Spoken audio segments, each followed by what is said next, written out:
আপনি তাহাকিক করছেন কিনা দেওবন্দ এবং নিজামুদ্দিন, জি, ওইরকম দুইটা প্রতিষ্ঠানে গিয়েছেন কিনা আপনি সশরীরে? তাহলে নিজামুদ্দিন সফর করে সশরীরে না জানলে সাদ সাহেবের ভুল অথবা নিজামুদ্দিন ওয়ালার কোনো ভুল করলে সেটা বলা যাবে না। আমি সশরীরে নিজামুদ্দিনও 2 বার গেছি, দেওবন্দে 1 বার গেছি।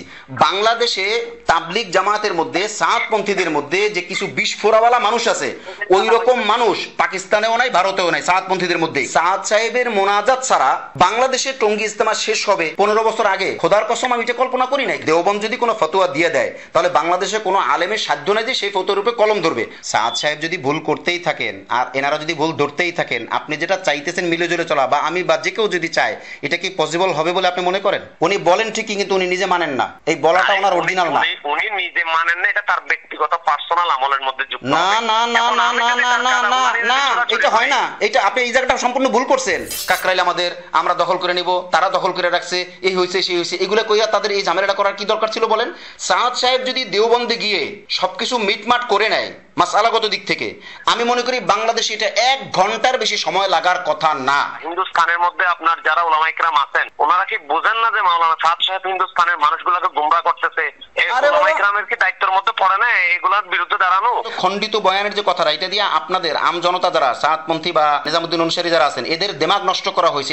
আরে জনাব, আপনি তো জানার জন্য বলতেছেন না, আপনি তো ওই পক্ষের হয়ে ওকালতি করতেছেন। আপনি কি আমার কাছে এই এতক্ষণ 1 ঘন্টার বেশি সময় দিলাম আপনাকে, এর মধ্যে আপনি কি আমার সাথে এই ওয়াদাটা করতে পারেন যে ইলমি ব্যাপারে, মাসআলাগত ব্যাপারে, শরীয়তের ব্যাপারে কোনো সমস্যা মনে করলে সেটার ক্ষেত্রে আপনি আলেমদের কাছে যাবেন? তাবলিগের বিষয়ে কথা হলে কথা রেকর্ড হবে, কথা পাবলিশ হতে পারে। আপনার অনুমতি থাকলে তাইলে কথা বলেন। আপনি যে পক্ষের হন, আমি কিন্তু এখন পর্যন্ত জানি না আপনি কিন্তু কোন পক্ষের। আপনি মাত্র কথা শুরু করতেছেন। আমি একটা বিষয় জানতে চাচ্ছিলাম কি, না না, আমি যেটা বলছি সেটা আগে বলতে হবে ভাইয়া। আমি হচ্ছে তাবলিগের ব্যাপারে কথা হলে না, আমি আপনার পক্ষ জানতে চাই না তো ভাইয়া, আপনি দেখেছি তো পরে জানতে চাবো। আপনি যেই পক্ষের হন, আমার সাথে সবাই কথা বলতে পারে যে কোনো ব্যাপারে, রাগ, ক্ষোভ, খুশি, আনন্দ, পরামর্শ সব হতে পারে। কিন্তু ভাই আমি শেষ করি, আপনার কথা রেকর্ড হবে, পাবলিশ হতে পারে। আপনার কোনো আপত্তি আছে? সমস্যা নাই, সমস্যা নাই, আপনি রেকর্ড করেন, সমস্যা নাই। আমি আপনার নামটা পাই নাই ভাই। আমার নাম হচ্ছে আবু তাহের, আমার বাসা হচ্ছে কক্সবাজার, বুঝছেন? আচ্ছা, আবু তাহের ভাই কক্সবাজার থেকে। জি বলেন। একটা বিষয় জানতে চাচ্ছিলাম কি, অবশ্যই। এখন যে তাবলিগের একটা মোটামুটি ভাবে মাওলানা মামুনুল হক সাহেব সহ সবাই মোটামুটি বিবৃতি দিচ্ছে, স্বরাষ্ট্র আপনার ধর্ম উপদেষ্টা সহ, হ্যাঁ, জি, এখন কি আসলে একতলাপটা কি মিটে যাবে, নাকি এখন আবার নতুন করে মানে পারবে, এটা একটু আশঙ্কা প্রকাশ করে আপনার কাছ থেকে জানতে চাচ্ছিলাম। আপনি কি মনে করেন যে তাবলিগের 2 পক্ষের একটা মিল হবে আর আখলাক টিভি অথবা ইউসুফ মাহমুদি বাদ সাধবে? তাহলে ইউসুফ মাহমুদের আগের কর্ম কি মুনাফিকি? ইম্পসিবল, হতেই পারে না। আমি আপনাকে ঘোরানো পেঁচানো ছাড়া একদম সোজা কথা বলে দেই। সেটা হলো স্বরাষ্ট্র মন্ত্রণালয়ে যে বৈঠকটা হয়েছে, ধর্ম উপদেষ্টাও ছিলেন এবং আরো একজন ছিলেন, মানে 2 জন উপদেষ্টার সমন্বয়ে যে মিটিংটা হয়েছে, এই মিটিং এর মধ্যে সাদপন্থী হজরতেরা বা নিজামুদ্দিন অনুসারী হজরতেরা প্রস্তাব দিয়েছেন একটা বৈঠকের জন্য। কি বৈঠকের জন্য? যে আগামী ইজতেমাটা আগে পরে হইতে পারে কিনা, বা একসাথে হইতে পারে কিনা, অথবা যে সমস্যা আছে এগুলো শুনে সমাধান করা। এই ক্ষেত্রে উভয় পক্ষ থেকে 2 জন করে 4 জন, আর সরকারি ব্যবস্থাপনায় 3 জন। সেটা হতে পারে সচিব অথবা উপদেষ্টা, ওনাদের ব্যাপার। সরকারি 3 জন কর্মকর্তা। এই 7 জনের একটা বৈঠক হয়ে সমাধান হবে। কিন্তু দুঃখের ব্যাপার হলো এই বৈঠকের মধ্যেও ইবনে শেখুল হাদিস আমিরে মজলিসকে যথাযথ মূল্যায়ন করা হয় নাই। আমরা সেই প্রসঙ্গে যাচ্ছি না। মূল্যায়ন করা হয় না মানে প্রশ্ন তোলা হয়েছে, তো উনি তো হেফাজতের, উনি কেন এখানে ওনার সমাধান মানবো কেন? তা আপনি যদি আমার সাথে সমাধানই চান, তাহলে আপনি আমার সাথে বসলে আপনি প্রশ্ন তুলবেন কেন? আর যদি প্রশ্নই তুলেন তাহলে আমার সাথে বসেন কেন? এটা কিন্তু আপনি যেহেতু জানতে চাইছেন সেই জন্য এই কথাটুকু বলা। এবার নেন আসল কথা। সেটা হলো ওনারা যে বসছেন, বসার প্রস্তাব দিছেন, এটা তো উনিও আসলে চাইতেছেন। উনি কিন্তু এটা বলছেন, কি বলছেন, সাংবাদিকদের সামনেও বলছেন যে আসলে একটা বৈঠক হয়েছে, বৈঠকের মাকসাদটা হলো এইটা, উভয় পক্ষ থেকে 4 জন আর সরকারি 3 জন, 7 জন থাইকে একটা ফয়সালা করবেন। এই কথা কিন্তু উনিও বলছেন সাংবাদিকদের কাছে। কিন্তু ভেতরে যে সমস্যাটা দাঁড়াইছে সেটা হলো ওনারা যে গতবার ইজতেমা সাইন দিয়ে করছে, সাইন দিয়ে বলতে এই শর্ত সাপেক্ষে যে আগামীতে আমরা আর কখনো ইজতেমা করব না, এই শর্তে ওনারা ইজতেমা করছে। এটা তো স্যার, এটা তো আপনার এটা তো আপনার এরকম এগ্রিমেন্ট হয় না যতটুকু জানি। আমি একটু শেষ করি, লাস্টে যে প্রজ্ঞাপনটা দিয়েছিলেন, আমি একটু শেষ করি।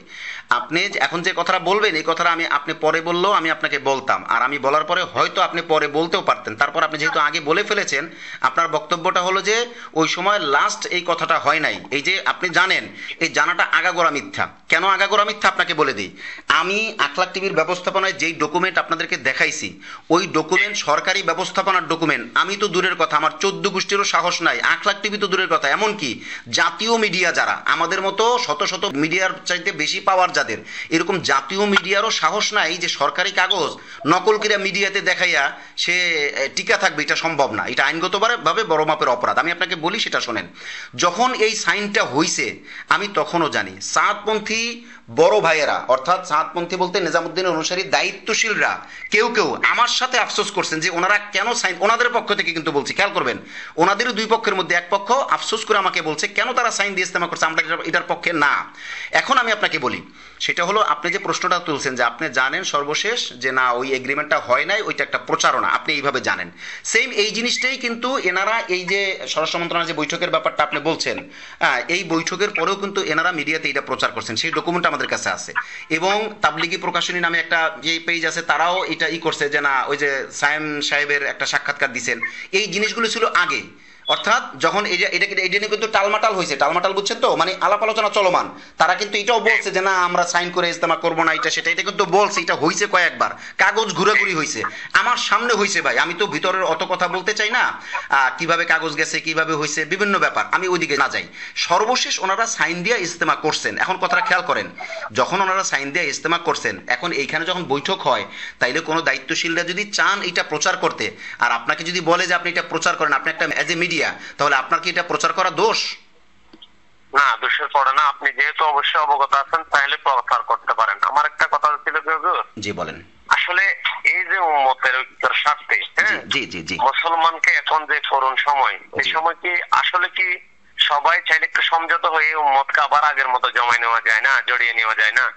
এখন শোনেন, এখন যে শেষ কথাটা যে আপনি বলছেন না, এই কথাটা আমি জানি না এটা আখলাক টিভি পাবলিশ করবে কিনা, আপনার আমার এই কল রেকর্ড যদি পাবলিশ করে তাহলে মানুষও জানবে, আর পাবলিশ না করলে আপনি আমি জানলাম। আপনি আমার কথা শুনতেছেন, আর আল্লাহকে সাক্ষী রেখে আমি বলতেছি, আমি যেভাবে উদ্যোগটা নিছিলাম সেই সময় কিন্তু আখলাক টিভির যারা দায়িত্বশীল, মানে আখলাক টিভি যাদের, তারা কিন্তু মূলত এই রিস্কটা নিতে চায় না। তারা জানে যে একটা ঝামেলা হইলে হইতেও পারে, কিন্তু আমার খেয়ালে আমার কথায় তারা উদ্যোগ নিয়ে, ঠিক আছে আপনি যদি ভালো মনে করেন তাহলে করেন, যেহেতু প্রজেক্টটা আমি চালাই এবং আমার উদ্দেশ্যেই এখানে এই প্রজেক্টটা করা, তো সব মিলাইয়া আমি চাইছিলাম কি জানেন ভাই, আমি দুইজনরে মিলাইতে যাইতেছি, মিলাইতে গেলে তো একটু থাপ্পড়ও খাওয়ান লাগে, চরও খাওয়ান লাগে, অনেক সময় মিলাইতে গেলে ঘুষে লাতিও খাওয়ান লাগে, মাইর ফিরাইতে গেলে।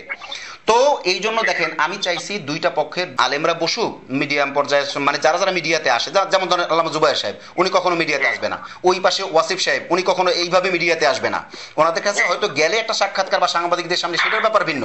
নর্মালি আমাদের মতো এরকম লোকাল মিডিয়া বা সোশ্যাল মিডিয়া তো ওনারা এইভাবে আসে না, তাহলে যারা আসেন ওনারা কথা বলবেন। কিন্তু আমরা যখন দুই পক্ষকে নিয়ে শুরু করলাম তখন কিন্তু আমরা কখনো এক পক্ষ করে পাইছি, এক পক্ষ করে পাই নাই, এই আশায় বিষয়, আমরা আমাদের চেষ্টা চালাই গেছি। এখন আপনি যে ব্যথার কথাটা বললেন যে উম্মার ইয়াতে, সেইখানে আমার কি খেয়াল ছিল জানেন, আমার খেয়ালটা ছিল যে দুই পক্ষ যদি মিল নাও হয়, মিল হওয়া তো কেন্দ্রের ব্যাপার, মূলত আল্লাহর হাতে করবে কেন্দ্র, কিন্তু মিল যদি নাও হয় অন্তত মাঠ পর্যায়ে এই পর্যায়ে আসুক যে দুই পক্ষের লোকেরাই শান্ত থাকুক, কেউ কারোর রূপে ব্যাড কমেন্ট, কেউ কারোর রূপে আক্রমণাত্মক কিছু না করা, এবং কেন্দ্র এটা দেখুক যে আমাদের কর্মীরা একসাথে মিলে কাজ করতে চায়, অথবা কেউ কারোর প্রতি অ্যাগ্রেসিভ হবে না। তাইলে হবে কি, কাজের একটা শিডিউল করে যে যার মতো চল। আপনারা যদি খেয়াল করেন 17ই ডিসেম্বর অনাকাঙ্ক্ষিত ঘটনা যে টঙ্গীর ময়দানে হইল, তার আগে কিন্তু সাহাতপন্থী ভাইদের প্রতি সবারই কিন্তু একটা সফট কর্নার হয়ে গেছিল।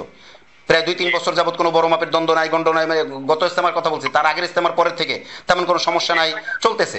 কিন্তু ওনারা যখন অনাকাঙ্ক্ষিতভাবে ওই টঙ্গীর ময়দানে গেলেন, এরপরে কিন্তু ঘটনাটা ঘটলো, কে খুন করছে না করছে ওই আইনের ব্যাপার, ওই আইন বলবে, বাদ বাকি যেটা প্রচারণা আছে, যেটা মামলা হয়েছে যে ওনারা এটা করছেন, ফয়সালা দিবে আইনে।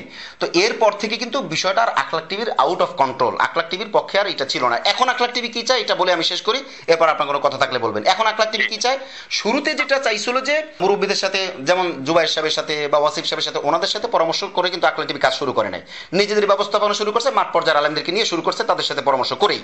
এখন আখলাক টিভির বক্তব্য হলো যে আমরা যেহেতু ক্ষতিগ্রস্ত এবং আলমিশুরার লোকেরা আমাদেরকে ভুল বুঝছেন, সব মিলে আমাদের ক্যামেরাম্যান আক্রমণাত্মক হয়েছে ওই যে 18ই ডিসেম্বর টাকলা মার্কাজের গেটে, সব মিলে মানে জানাজা পড়তে গিয়ে, সব মিলাইয়া আমরা এখন এই ডিসিশন নিছি, ওলামায়ে কেরাম যেটা বলবেন আমরা সেটাই করব, যতটুকু ওনাদের দিক থেকে প্রচারণার টাকা আসবে আমরা সেটাই প্রচার করবো। হ্যাঁ, সাহাতপন্থী ভাইদের কাছ থেকেও যেমন, যদি এই যে এখন আপনি যে কথা বলতেছেন, এই কথাটা তো আপনি আলেমুশিরের পক্ষে বলতেছেন না, আপনি নিরপেক্ষ হয়ে একটা কথা বলতেছেন। এখন আপনি যেহেতু পরিচয় দিয়েছেন সাহাতপন্থী বা আপনি নিজামুদ্দিনের অনুসারী, সেই হিসেবে আপনি তো ওই পক্ষেই বলবেন, কিন্তু সেটাও যদি আখলাক টিভি প্রচার করে তাহলে তো আপনার পক্ষেও কিছুটা প্রচার হইল। সে ফর এক্সাম্পল উদাহরণ হিসেবে আমি বলতেছি, আমি বলি শেষ করি। তাহলে আকলাক টিভির এখন দৃষ্টিকোণটা হলো যে আলমিশুরা যেভাবে বলবে, অর্থাৎ আলেমদের সিদ্ধান্তের বাইরে আমরা কোনো ঐক্যের কাজও করতে যাব না। আর ঐক্যের কথা এটাই যে ভাই আপনারা আলেমদের সাথে মিলা চলেন, ওকে ফাইন, কোনো ঝামেলা থাকবে না। সেই ক্ষেত্রে হ্যাঁ তখনই স্টেপ বাই স্টেপ, যেমন এই দেখেন কথায় কথা আসে, মন্ত্রণালয় থেকে যে উদ্যোগটা নেওয়া হয়েছে, ইবনে শাইখুল হাদিস কি বলছেন এবং ওনাদের পক্ষের লোকেরাও কি বলছেন, কথা কিন্তু কাছাকাছি। তাদের উভয়ের পক্ষের ডিক্লার ছিল যে 7 জন মানুষ বসবে, তারা উভয়ের কথা শুনবে, ইজতেমা একসাথে হবে নাকি আগে পরে হবে, কারা আগে করবে কারা পরে করবে, এবং অন্যান্য আদার যত ঝামেলা আছে সমস্ত ঝামেলা তারা শুনে ফয়সালা করবে। কিন্তু সেই মোতাবেক তো সাহাতপন্থী ভাইয়েরা মিডিয়াতে কাজ করলো না। তারা এসে কি করলো, টঙ্গী আমাদের, কাকরাইল আমাদের, আমরা দখল করে নিব, তারা দখল করে রাখছে, এই হয়েছে সেই হয়েছে, এগুলো কইয়া তাদের এই ঝামেলাটা করার কি দরকার ছিল বলেন? এখন কি আপনার কথা শেষ? জি, আমার মোটামুটি প্রয়োজনীয় কথা শেষ। আপনার কথা যদি কথা পরে তাহলে বলবো। আমি যদিও মনে করেন আমি হুজুর আপনার ওই প্রত্যেকটা লাইভ দেখতাম, হ্যাঁ, উম্মতকে জোড়ানোর যে বিষয়গুলো আপনি প্রথম ইস্তেমার, এইবার গত ইস্তেমার আগে করছিলেন, জি জি জি, তো আমি খুব বেশি আপনার প্রতি আকৃষ্ট এবং দোয়া করি আল্লাহর কাছে যেন উম্মতের খায়ের ভাই হিসাবে চিন্তা করে, যদিও 2-1 মানুষ দাঁড়ায় যায়, কিচ্ছু হচ্ছে না তার দ্বারা, তারপরেও তো একটা আসর হয় মানুষের ধারণার মধ্যে, কেউ না কেউ চাচ্ছে তো জিনিসটাকে মিলানোর জন্য। এই জন্য আমি আপনার প্রত্যেকটা বিষয় ফলো করতাম, দেখতাম। এই যে আপনার যে লাস্ট কথাগুলা বললেন আর কি, এই যে টঙ্গীর মাঠের বিষয়টা নিয়ে, হ্যাঁ, আমি প্রত্যক্ষদর্শী হিসেবে ওই সময় মাঠে ছিলাম, বুঝছেন হুজুর। আসলে আমার সেন্টিমেন্ট কিরকম ছিল এটা তো আল্লাহ আর আমি জানি, তাই না? এখন আমি আপনাকে বললেও তো আপনি এটা বিশ্বাস করেন না করেন এটা আপনার ব্যাপার, কিন্তু যেটা বলতে চাচ্ছিলাম, আসলে নিজামুদ্দিনের পক্ষের যে সাথীগুলা, নিরহ যে সাথীগুলা, এরা তো মাঠ পর্যায়ে তবলিগের কাজ করে, তাই না? এখন ওদের কোনো পরিচিতি নাই, পরিচিতি দেয় না, তো ওনারা চাচ্ছিল যে বিষয়টা মিটে যাক। এখন মেটানোর যে কাছাকাছি, এই যে এখন যে সরকার যে এবার লাস্ট বার যে আপনার কথা হলো, আপনার কি বলে স্বরাষ্ট্র মন্ত্রণালয়ে সহ ধর্ম উপদেষ্টা সহ যে মিটিংটা হলো, এখানে এই যে আপনি একটা জিনিস উঠাইছেন যে বলে যে ভাই এটা প্রচার কি করলো, রাত কাকাইল আমাদের, মাঠ আমাদের, এই সেই এই যে প্রচারণা। আচ্ছা, এরা যে এই সমস্ত প্রচারণার দ্বারা কি সরকারের কোন সিদ্ধান্ত পরিবর্তন হবে? না, বরং আরো ক্ষতি হবে। না না, বরং আরো ক্ষতি হবে। মনে করেন, শুনেন আমার 1 মিনিট শুনেন। ভাই আপনার যদি নিজামুদ্দিনের পক্ষের হোক বা আলমী শুরার পক্ষের হোক, কেউ যদি আবেগে কিছু কথা বলে, প্রচারণা চালায়, হাজারো চালায়, তাহলে তো সরকারের কোন সিদ্ধান্ত আপনার নড়বে না, তাই না? নড়বে না। এখন উম্মতের যে উম্মতকে জোড়ানোর জন্য ওলামায়ে কেরাম ইবনে শাইখুল হাদিস যে একটা সিদ্ধান্ত নিচ্ছেন, এখন এটাও তো লড়ার কথা না নাকি? এটা তো আল্লাহর জন্যই তো করতেছেন, সে যা করতেছেন, তাই না? এরকমই হওয়ার কথা। জি, এখন যদি মাওলানা সাদ সাহেবের পক্ষের যদি কোনো মানুষ যদি আপনার অতি বাড়াবাড়ি করে ফেলে, যদি তার উপর ভিত্তি করে যদি আবার শাইখুল হাদিসের বক্তব্য নতুবা ওলামায়ে কেরাম বা আলমী শুরার কোনো বড়দের বক্তব্য নড়ে যায়, তাহলে এটা কি মানে নড়ে যাওয়া কি উচিত হবে, নাকি ওই যে উম্মতকে যে বুকে আগলাই নেওয়ার যে একটা অনুভূতি পয়দা হয়েছিল ওটার উপরে জমে থাকা উচিত হবে? এখন শোনেন, আপনি যে কথাগুলো বলতেছেন এগুলো দিল নিংড়ানো কথা, কিন্তু এগুলো বোঝার মানুষ কে আছে? আপনাকে একটা কথা বলি, কিছু মনে করেন না। এই যে আপনি এখন আমি আমার কথার পরিপ্রেক্ষিতে আপনি যেটা বললেন, আমি তো মিডিয়ার পার্সন, আমি এই জিনিসগুলো আমার চোখের সামনেই থাকে। সাহাবপন্থী ভাইরা কিভাবে কি বাড়াবাড়ি করতেছেন না করতেছেন, আগেও কিভাবে করছেন, এখনো কিভাবে ঠেলাঠেলি দিয়ে কথাবার্তা বলেন, আলেমদের সাথে উল্টাপাল্টা করে কথা, এগুলো আমাদের সামনে আছে। এগুলো আমি একটু সময়ের জন্য পাশে রাখলাম। দেখেন, সাদ সাহেব গত কয়েকদিন আগে, অর্থাৎ গত 27শে জুলাই, উনি আমাদের কাছে মেসেজ আছে 27শে জুলাই, সেটা 2-4 দিন আগেও হইতে পারে, আমি জানি না। তো এই 27শে জুলাই উনি এক বয়ান করতে গিয়ে উনি পরিষ্কার করে বলছেন যে मैं 100 बार कसम खाकर कहता हूं कि कलम और कागज से दिन का कोई काम नहीं होगा। অর্থাৎ দাওয়াতি কাজ যেটা, এটা কাগজ কলমের দ্বারা হবে না, ওনার বক্তব্য। এবং পরে গিয়ে উনি বলছেন যে নামাজ যেমন শরীর দিয়ে পড়তে হয়, দাওয়াতি কাজও সশরীরে গিয়েই করতে হয়। এই কথাটা ওনার বাড়াবাড়ি, কারণ দাওয়াতি কাজ আপনি সশরীরেও করতে পারেন, আবার অন্যান্য মাধ্যমেও করতে পারেন। না না, আমি একটু শেষ করি। না না, আমি তর্কে যাচ্ছি না, আমি একটু শেষ করি। আমার বক্তব্য হলো, এই যে কথাটা উনি বলছেন, এটা কিন্তু বাংলাদেশ থেকে কেউ উঠায় নাই। কথাটা উনি নিজামুদ্দিনে বয়ান করছেন এবং সেই বয়ানটা ওখানকার মানুষেরা প্রচার করছেন, সেটা ওয়ার্ল্ড ওয়াইড প্রচার হয়ে গেছে। এখন বিভিন্ন জায়গা থেকে জবাব দেওয়া হচ্ছে, ইন্ডিয়া থেকে জবাব দেওয়া হচ্ছে, পাকিস্তান থেকে জবাব দেওয়া হচ্ছে, আমিও একটা জবাব দিছি। তো এই যে জবাব দেওয়া হইতেছে, তো এই সৃষ্টিটা কে করলো? এটা নিজামুদ্দিন মার্কাজ থেকে সৃষ্টি হলো না? সাদ সাহেবের মাধ্যমে সৃষ্টি হলো না? তো এইভাবে যদি চলতে থাকে, আপনার এটা সলিউশন কিভাবে করবেন আপনি বলেন? আপনি ধরেন মাঠ পর্যায়ে সলিউশনটা কিছু বাদ দেন, সরকার একটা সিদ্ধান্ত নিবে, ইবনে শাইখুল হাদিস একটা উদ্যোগ নিয়েছে, হ্যাঁ, 2-4 জন মিলে সিদ্ধান্ত নিবে, করবে কাদেরকে নিয়ে? এখানেও সাহাতপন্থী লোকেরা থাকবে, থাকবে, ওখানেও আলু মিশরের লোকেরা থাকবে, এই দুই পক্ষকে নিয়েই তো কাজ করবে। এখানে আরো বড় যে সমস্যাটা দাঁড়ায় সেটা আপনাকে বলে আমি শেষ করি, এরপর আপনি বললেন। সেটা হলো গতবার যে ওনাদেরকে যে সাইন নিয়ে ইজতেমা করতে দিছে, এই জন্য আল্লামা মাহফুজুল হক সাহেব এবং মাওলানা জুবায়ের সাহেব সহ বেশ কয়েকজন মুরব্বীরা আলেমদের কাছে, আওয়ামদের কাছে, তাবলিগের সাধারণ সাথী ভাইদের কাছে এবং পুরনো সাথী ভাইদের কাছে, আলু মিশরার সবার কাছে প্রশ্নবিদ্ধ হয়েছে যে ওনারা কিছুদিন আগে এই কাম ঘটাইলেন। আমি ওই প্রসঙ্গ আনতে চাই না, 17 ডিসেম্বরের কথা বলতেছি। ওনাদেরকে কেন ইজতেমা দেওয়া হলো, তার এরাও কিন্তু কথা শুনছে। এখন আপনি যেটা বলছেন সেটার ফিনিশিং আমি এভাবে দেই, মাঠ পর্যায়েও সমস্যা আছে, কেন্দ্রেও সমস্যা আছে, বিশেষ করে নিজামুদ্দিনের সাআদ সাহেবের বিষয়েও কিছু সমস্যা আছে। আমি একটা শেষ কথা বলি আপনাকে, সাআদ সাহেব যদি দেওবন্দে গিয়ে সবকিছু মিটমাট করে নেয় মাসআলাগত দিক থেকে, আমি মনে করি বাংলাদেশে এটা 1 ঘন্টার বেশি সময় লাগার কথা না। দেওবন্দ যদি ডিক্লেয়ার করে সাআদ সাহেবের উপর আমাদের কোনো অভিযোগ নাই, আমি কসম করেও বলতে পারবো বাংলাদেশে কোনো মায়ের পুত নাই বা কোনো আলেম নাই যে দেওবন্দের উপরে কলম ধরবে, এটা হইতে পারে না। সলিউশন এরকম আছে, কিন্তু না হইলে ভাই তো কিছু করার নাই। জি বলেন। জি হুজুর, আপনার কথা কি শেষ? জি জি জি। আচ্ছা, তাইলে আমি দুইটা কথা বলি। এই যে আপনি লাস্ট যে হযরতের মাওলানা সাদ সাহেবের যে কথাটা বললেন, বয়ানটার কথা, এটা কি আপনি সশরীরে কানে শুনছেন? ওই বয়ান ডকুমেন্ট আসছে আমাদের কাছে, জি, সারা দুনিয়াতে সব জায়গায় গেছে। Media document, media document. এটাই বল আসলে। না না না না না না না না না না না, এক মিনিট, আপনি আমাকে কথা একটু বলতে দেন। আপনাকে আমি কথা বলতে দিব, আমি এখানে অবজেকশন দিয়ে রাখি। শুনেন শুনেন শুনেন শুনেন শুনেন শুনেন শুনেন, না না না, সামনে যেতে দেব না। আমি আপনাকে অবজেকশন দিয়ে রাখলাম যে না, এটা আমি মানি না। এবার আপনি বলেন, এই যে মিডিয়া ভুল, এটা আমি মানি না। জি বলেন। এটা আপনার ব্যক্তিগত ব্যাপার, আপনি মিডিয়াকে বিলিভ করেন বা না করেন, এটা আপনার ব্যাপার। আমি বলি যেটা জি, আসলে কি তাহাকিকের যে বিষয়টা, এই যে মাওলানা সাদ সাহেবের অনেক বয়ান, তো খণ্ডিত বয়ান নিয়ে কথাবার্তা হয়েছে, তাই না? জি, খণ্ডিত বয়ান, কিছু বয়ানকে কাটপিট করছে, কাটা সেটা লাগাই দিতে, এটা ওইটা এডিট করছে, এই করছে, সেই করছে। এটা তো আপনি যেহেতু মিডিয়া ব্যক্তিত্ব, আপনি আমার চেয়ে বেশি অ্যাডভান্স হতে পারে ভাই। এখন এখন এখন আপনি যদি আমাকে একটু কথা বলতে দেন, তাইলে বললে বুঝতে হয়। এই জায়গাটা আমি যদি আপনাকে শুনেন, এই জায়গাটা যদি আপনাকে আমি অবজেকশন দিয়ে না যাই, তাহলে আমি আমানতের খেয়ানত করব। এখানে দুইটা কথা। এক নাম্বার কথা হলো না, এক নাম্বার কথা হলো আমি শুনছি। এখন যদি আপনি আমার দুইটা কথা না আপনার সমস্ত কথা আমি শুনবো, আমি তো বুঝতে, আপনার সমস্ত কথা আমি শুনবো। আপনার যদি লাইন কেটে যায়, আমি কল ব্যাক করব আপনাকে। আপনার যদি ব্যালেন্স শেষ হয়ে যায়, আমি আপনাকে কল ব্যাক করব। আমি আর কি বলবো আপনাকে, শোনেন দুইটা কথা। এক নাম্বার কথা হলো খণ্ডিত বয়ানের যে কথাটা, এটা দিয়ে আপনাদের আম জনতা যারা সাআদপন্থী বা নিজামুদ্দিন অনুসারী যারা আছেন, এদের দিমাগ নষ্ট করা হয়েছে, এটা আমি ডকুমেন্ট দিব। এটা হলো এক। দুই নাম্বার কথা হলো খণ্ডিত বয়ান। আপনি মনে করেন সে ফর এক্সাম্পল, আমি বললাম অনেক কথা বললাম, এর মধ্যে মাঝখানে একটা কথা বললাম যে আমি আল্লাহকে মানি না, উদাহরণ, নাউজুবিল্লাহ, আল্লাহ মাফ করুক। এখন এই কথাটুকু তো খণ্ডিত বয়ানই যথেষ্ট, এটার জন্য পুরো বয়ান দরকার নাই তো, কেন আমি বলছি আমি আল্লাহকে মানি না। তাইলে আমি একটা কথা বলি হুজুর, কিন্তু না, শেষ করতে দেন। কিন্তু এখানে যদি উদাহরণের ব্যাপার থাকে, কেউ বলছে, কোন নাস্তিক বলছে আমি আল্লাহকে মানি না, এখন নাস্তিক বলছে ওইটাকে না রাখা শুধু যদি রাখা হয় যে ইউসুফ মাহমুদি বলছে আমি আল্লাহকে মানি না, তাহলে আমার উপর জুলুম করা হলো। কিন্তু যদি আমি নিজেই বলে থাকি কথা পারপাস যে আমি আল্লাহকে মানি না, এই ক্ষেত্রে আমি আল্লাহকে মানি না, নাউজুবিল্লাহ, তাইলে সাথে সাথে এটা খণ্ডিত হইলেও এটা আমার উপরেই আসবে, কেন আমি এটা বলছি। জি বলেন। হুজুর, আমি একটা কথা বলি, যে আপনি একটা কথা বললেন মিডিয়ার একটা বিষয়, তাই না? জি।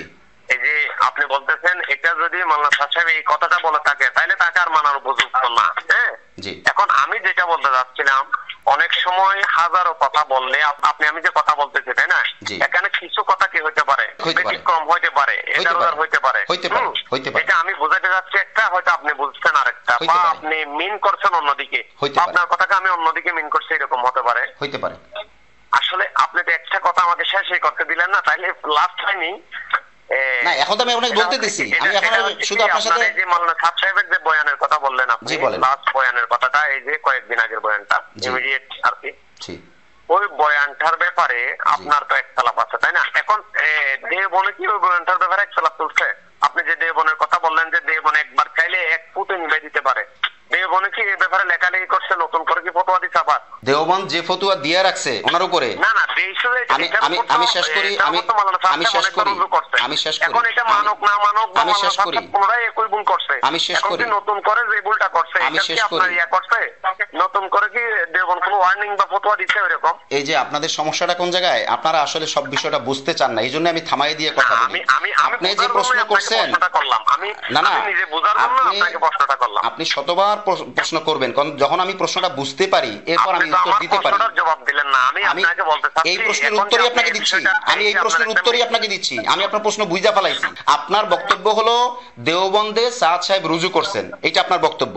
এরপরে দেওবন্দ থেকে এখন আর অভিযোগ নাই, এইটা আপনার বক্তব্য, এটা হইতে পারে। আর শেষ বক্তব্য আপনার যেটা, এই যে বয়ান উনি করছেন এখন যে নতুন ভুল, এইটার ব্যাপারে দেওবন্দ কোনো কথা বলছে কিনা এটা হলো আপনার জানার। এই সমস্ত বিষয়গুলো আমি বুঝছি, যেহেতু এটা নিয়ে আমি পড়াশোনা করি। এখন আমি আপনাকে বলি, শোনেন, দেওবন্দ ওনার উপরে যে ফতোয়া দিয়ে রাখছে, অর্থাৎ উনি যে সন্দেহজনক, ওনার কার্যক্রম সন্দেহজনক, ওনার কথাবার্তা সন্দেহজনক, এটার ব্যাপারে দেওবন্দের একাধিক ফতোয়া দেওয়া আছে, কথা খেয়াল করবেন। এরপরে এই বয়ানের ব্যাপারে ইদানিং এখন যে উনি বয়ান করছেন, এইটার ব্যাপারে কে কলম ধরছে? আল্লামা তাকি উসমানী হাফিজাহুল্লাহ, যিনি দেওবন্দেরই একজনের মতো, অর্থাৎ উনি পাকিস্তানের, কিন্তু দেওবন্দের, অর্থাৎ তাকি উসমানী কোনো কথা বলবেন দেওবন্দ মানবে না, এটা হইতে পারে না। আবার দেওবন্দ কোনো কথা বলবেন তাকি উসমানী সাহেব সেটা মানবে না, এটা হইতে পারে না। তাইলে তাকি উসমানী সাহেব কথা বলছেন, আমি আপনাকে ওইটাই বলতে চাইছি যে না, সেম এইটার ব্যাপারে দেওবন্দে হয়তো প্রশ্ন করা হয় নাই, যে কারণে দেওবন্দ কথা বলে নাই। আচ্ছা, যেহেতু তাকি উসমানী সাহেব কথা বলছেন, দ্যাটস এনাফ, আমাদের জন্য এটার চাইতে বেশি আর ডকুমেন্টের দরকার নাই। জি বলেন।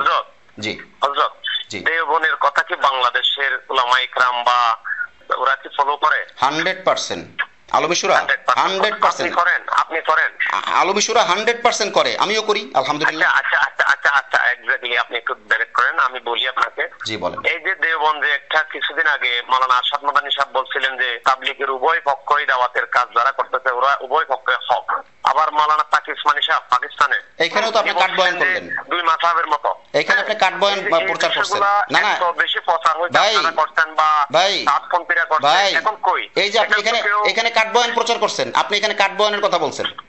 এই কথাই না, আমি বলতেছি কি, আমি আপনাকে মিথ্যাবাদী বলি না তো। আরে ভাই, আপনি কথা নিতেছেন না কেন? আমার কথা নিতে হবে, না নিলে আমার সাথে আপনি কথা বলতে পারবেন না। আপনি যেটা বলছেন সেটা আমি কাটবো, আপনি আমার খণ্ডনটা নিতে হবে, গ্রহণ করা না করা শুনতে হবে। সেটা কি? সেটা হলো আপনি বলছেন যে তাকি উসমানী সাহেব বলছেন, বা যার কথা বলছেন ওই আরশাদ মাদানী সাহেবের কথা বলছেন যে দোনোই হক, এটা হলো আপনার বক্তব্য, এবং মিলে জেলা কাজ করা, এই না আপনার বক্তব্য? এখন আমি না, এটা আপনি বলে যান। এটা আমি, আপনি তো কাট বয়ান প্রচার করতেছেন, এখানে কথা আছে তো। ওনারা বলছেন মিলামিশা কাজ করতে, ওনারা বলছেন কিসের ভিত্তিতে? এলেমের ভিত্তিতে, এলেমের আন্দাজে। আপনি তো সেই এলেমের কথা বললেন না। সাদ সাহেব ভুল করবে, এরপরে মিলেমিশে চলবে, কেউ বলছে? আরশাদ মাদানী সাহেব, না, আপনি আমাকে এইটা বলেন, আরশাদ মাদানী সাহেব অথবা তাকি উসমানী সাহেব কি বলছেন? আপনাকে আমি যে পরিমাণ কথা বলতে দিছি, এরপরে যদি আপনার শুকরিয়া না হয় আপনি বলেন, আমি শুনি। এখন যদি আপনি এখানে বলতে থাকেন তাহলে তো হবে না। আমার কথা হচ্ছে, আপনি অভিযোগ করলে জবাব নিতে হবে, না হয় ওই অভিযোগটা পড়ে যাবে। আমার প্রশ্ন হচ্ছে, আমি আপনার সাথে কথা বলতেছি কেন? আমার প্রশ্ন ভিতরে, আমার প্রশ্ন হচ্ছে, আমি আপনার সাথে কথা বলে আমি আপনার থেকে কিছু ভয়েস নেব, এলেম অর্জন করব, অনেক যে বিষয়গুলো আমি জানি না ওই বিষয়গুলো জেনে নেব। কিন্তু নিচ্ছেন না তো আপনি। যদি আপনাকে প্রশ্ন করি, আপনি তো নিচ্ছেন না, প্রশ্ন করার পর আপনি নিচ্ছেন না। আমার কথা যেটা ভুল আছে ওটা আপনি আমাকে সংশোধন করবেন, বুঝাবেন। আপনি তো নিচ্ছেন না, প্রশ্নটাই শেষ করতে দেবেন না। আপনি তো নিচ্ছেন না, আপনি নিচ্ছেন না, আবার বলেন। যতটুকু নিতে চেষ্টা করতেছি, আপনি তো আমাকে একটা কথা কোনোটাই তো শেষ করতে দিলেন না। না, আপনি যদি ভুলের পরে ভুল বলতে থাকেন তাহলে তো, আমি যদি ভুলেই বলি আপনি আমার ভুলটা তো আগে শেষ করতে দেবেন। আমি তো আপনার থেকে জানার জন্য। আরে জনাব, আপনি তো জানার জন্য বলতেছেন না, আপনি তো ওই পক্ষের হয়ে ওকালতি করতেছেন। আপনি জানার জন্য বললে বলেন। এখন আমি যদি আপনাকে বলি আপনি কোন এক পক্ষের ওকালতি করতেছেন, তাহলে কি হবে? সেটা দলিলের ভিত্তিতে বলতে হবে, সেটা আপনাকে দলিলের ভিত্তিতে বলতে হবে। এখন দলিলের ভিত্তিতে আমি যদি আপনাকে একটা কথা বলতে চাই, আপনি বলতেছেন এই যে মাওলানা সাদ সাহেবের যে লাস্ট ভুলটা, আপনি বললেন যে মানে কলমের আপনি ওই বিষয়টা কিন্তু রেখে গেছেন। আরশাদ মাদানী সাহেব আর তাকি উসমানী সাহেবের ব্যাপার কিন্তু আপনি এড়িয়ে গেছেন, এই জন্য আমি ধরি এই কথাটাই আসতেছি। এখন আপনি বলতেছেন এই যে কি থাকপিস বয়ানের কথা, যখন আপনি বললেন, উদাহরণ দিলেন যে কেউ যদি নাস্তিকের আনলেন, হ্যাঁ, এটা এরকম হলে আর মানার উপযুক্ত থাকে না, তাকে এক বাক্যে ওভাবে বয়কট করতে হয়, যাই আর কি। কিন্তু আমার প্রশ্ন হচ্ছে, আপনি যে এখন আলহামদুলিল্লাহ বাংলাদেশে লাইভ করেন, অনেক কিছু আপনার দেখি, আমি খুব পছন্দ করি আপনাকে, যেটা ব্যক্তিগত ভাবে আমি সত্যবাদী স্ট্রেট ফরওয়ার্ড যেটা হয় আর কি। কিন্তু আমার একটা প্রশ্ন হচ্ছে, আজকে তাবলীগের একটা লাভ হচ্ছে যে আপনার 2018-17 থেকে প্রথম থেকে ওই থেকে আজ পর্যন্ত আপনি কি কখনো দেওবন্দ, নিজামুদ্দিন ওই রকম কোন জায়গায় সফর করে কিছু তাহকিক করছেন ওই জায়গায়? জি আলহামদুলিল্লাহ অনেক কিছুই আমার তাহকিক করা আছে। আমার এটা লাস্ট প্রশ্নটা আপনি একটু উত্তর দেন। আপনি তাহকিক করছেন সরাসরি নিজামুদ্দিন বা দেওবন্দ গিয়ে? এই সমস্ত ব্যাপারের জন্য তাহকিক করা ওইরকম না, আমার নিজামুদ্দিন সফর করা আছে। আমি বলি না না, এই যে আপনি কথা বলার পরে কথা বলতে দিচ্ছেন না, এইটাই সমস্যা, এইটাই সমস্যা। আপনারা যে কথা বলতে দেন না, না আমি কথা বলতে দিব না, আপনি কথা বললে আমি কথা বলতে দিব না। আপনি আমাকে কি বলছেন, আপনি জিজ্ঞাসা করছেন যে আপনি সশরীরে তাহকিক করছেন কিনা, আপনি আমাকে এইটার কোনো উত্তর না নিয়েই আপনি আপনার মতো বলা শুরু করতেছেন, তার মানে আপনারা বলে যেতে চান, আমি তো সেই বলে যেতে দিব না। আপনি বলেন আমার এই লাস্ট কোশ্চেনটার আপনি উত্তর দেন। জি, আমি যে আপনি তাহকিক করছেন কিনা দেওবন্দ এবং নিজামুদ্দিন, জি ওইরকম দুইটা প্রতিষ্ঠানে গিয়েছেন কিনা আপনি সশরীরে? আমি সশরীরে নিজামুদ্দিনও 2 বার গেছি, দেওবন্দে 1 বার গেছি। জি বলেন। জি জি, যাওয়ার পর আপনি ওখান থেকে কি পাইলেন? হযরতের সাথে আপনি বসছিলেন এই বিষয়টা নিয়ে? না, হযরতের সাথে বসা হয় নাই। এই জায়গায় সমস্যা। আমি বলি আপনাকে, আমি একজন ব্যক্তিগতভাবে আমি নিজামুদ্দিন সফর করছি, দেওবন্দ সফর করছি, বুঝছেন হযরত? আমার এখানকার স্থানীয় উলামায়ে কেরাম সবথেকে তাহলে নিজামুদ্দিন সফর করে সশরীরে না জানলে সাআদ সাহেবের ভুল অথবা নিজামুদ্দিন ওয়ালারা কোনো ভুল করলে সেটা বলা যাবে না? অবশ্যই বলা যাবে। তাহলে আপনি এই শর্তটা লাগাইতেছেন কেন? ভুল যদি আপনি ধরেন, ভুল তো বলেন, এটা তো তাইলে ভুল ধরা মানে দোষের কিছু না।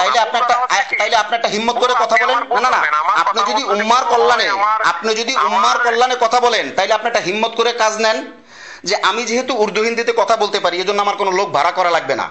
আপনি আমাকে নিজামুদ্দিনের কোনো দায়িত্বশীল, ইভেন সাআদ সাহেব পর্যন্ত যদি হয়, আপনি আমার সাথে কথা বলান, দেখি আমার সাথে কথা বলে যাক, অথবা সাআদপন্থী বাংলাদেশের যে কোনো আলেম কথা বলান। আপনাকে একটা প্রশ্ন করি, আমি আপনাকে একটা অপশন দিই। জি, এখন যে মাওলানা সাআদ সাহেবের বোনগুলা, জি হ্যাঁ জি, মাওলানা সাআদ সাহেবের বোনগুলা নিজামুদ্দিন হয়েছে, তাই না? জি, নিজামুদ্দিন হওয়ার পর হিন্দুস্তানের কোন উলামায়ে কেরাম আমাদের মতো বাড়াবাড়ি করতে না। এখানে আপনাকে কথা বলে রাখি, শুনেন। না, এখানে মাঝখানে একটা কথা বলে রাখা দরকার। এই জায়গায় যদি একটা মিনিট কথা বলতেন না,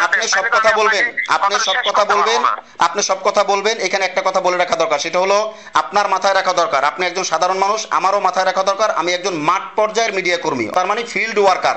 আমিও দায়িত্বশীল কেউ না, আপনিও দায়িত্বশীল কেউ না। এমন কোনো দায়িত্বের কথা বলবেন না যেটা আপনারও মানায় না, আমারও মানায় না, যেটা সমাধানে কাজে আসবে এমন কথাই বলেন। জি বলেন।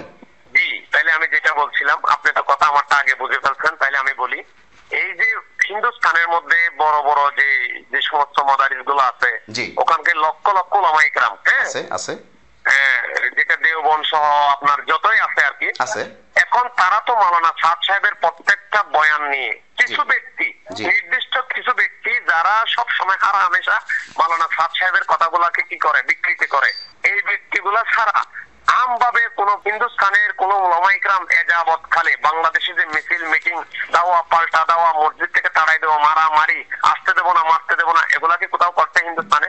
আপনি কি মনে করেন এই না, আপনি আমার এটা বলেন না, আমি ওই প্রশ্ন এক্সাম্পল হিসেবে দেখান যে হিন্দুস্তানে এই প্রশ্নের উত্তর আমি পূর্ণাঙ্গ দিব, আপনাকে এই প্রশ্নের উত্তর আমি পূর্ণাঙ্গ দিব যদি আপনার ধৈর্য কুলায়। আমি আলহামদুলিল্লাহ সুম্মা আলহামদুলিল্লাহ আল্লাহর উপরে ভরসা করে আপনার পূর্ণাঙ্গ উত্তর দিব। আপনার বক্তব্য আমি আবার রিপিট করে নিই। আপনার বক্তব্য হলো ভারত পাকিস্তানে বড় বড় মাদ্রাসা আছে, বড় বড় ওলামায়ে কেরাম আছে, হাতে গোনা কিছু মানুষ ছাড়া সেখানে কি বাংলাদেশের মতো এরকম মতানৈক্য হয়, মারামারি হয়, দ্বন্দ্ব হয়, মিছিল মিটিং হয়? এই হলো আপনার বক্তব্যই তো?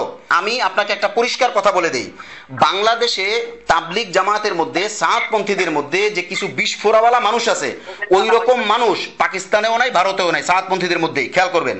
2 নম্বর কথা হলো, বাংলাদেশের আলেমরা আলহামদুলিল্লাহ স্বাধীন চেতা, তারা কাজ করতে কোনো ভয় পায় না বা ভয়ের কারণও নাই।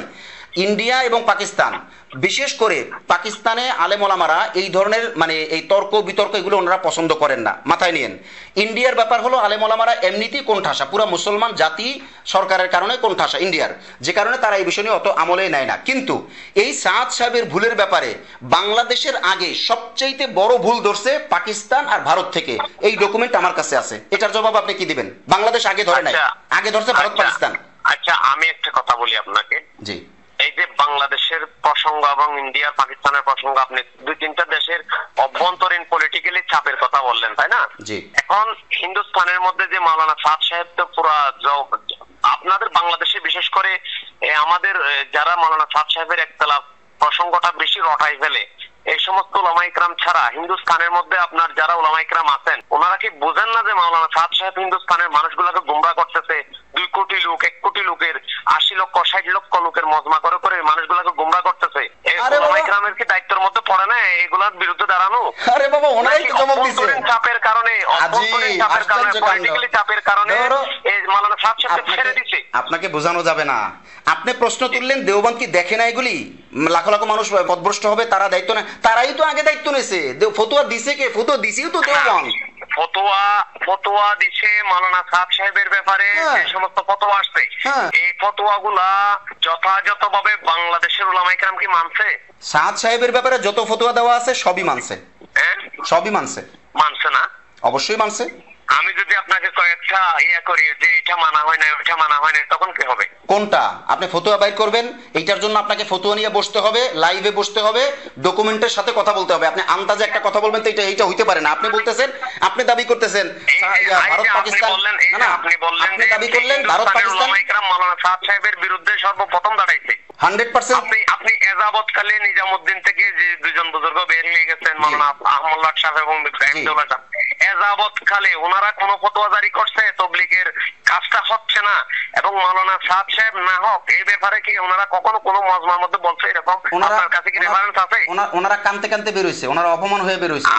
ঠিক আছে, এটা কানতে কানতে বের হতে পারে। মাওলানা সাদ সাহেব তো দীর্ঘদিন নিজামুদ্দিন মার কাছে থাকবেন, এটারও তো কোনো গ্যারান্টি নেই।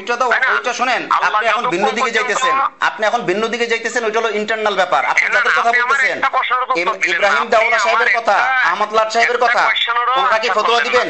না ওনারা কি ফতোয়ার জিম্মাদারি নিছেন? আমি আপনাকে বললাম যে হুজুর শুনেন, আপনি উত্তেজিত হবেন না।